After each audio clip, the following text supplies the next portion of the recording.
కేంద్రాల్లో సదుపాయాల లేమి మధ్యే మరికొద్దిసేపట్లో ఇంటర్ పరీక్షలు ప్రారంభం కానున్నాయి.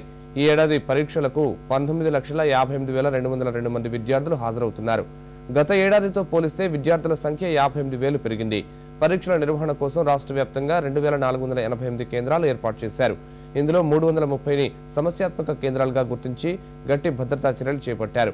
ఈ నెల 21తో ముగియనున్న ఈ పరీక్షల స్పాట్ వాల్యుయేషన్ ను 14 నుంచి ప్రారంభించి ఏప్రిల్ చివరి వారంలో ఫలితాలు విడుదల చేస్తామని ఇంటర్ బోర్డు కార్యదర్శి సుబ్రహ్మణ్యం తెలిపారు. పరీక్షలకు కేవలం 15 నిమిషాల ఆలస్యాన్ని మాత్రమే అనుమతిస్తామని పేర్కొన్నారు. 8 గంటలు కాబట్టి 7 గంటల 45 నిమిషాల్లోగా అక్కడ ఉండాలి. అంటే 15 నిమిషాలు ముందుగా ఎగ్జామినేషన్ హాల్లో ఉండాలి. ముఖ్యంగా మహానగరాల్లో, కార్పొరేషన్ ఏరియాలో ఒకటే పేరు ఉండేటువంటి స్కూల్స్ బ్రాంచెస్ చాలా ఉంటాయి. వాళ్ళు లాస్ట్ మినిట్లో ఇబ్బంది పడి సమయానికి చేరుకోలేక పరీక్ష రాయనటువంటి పరిస్థితులు కూడా మనం చాలా చూసాం.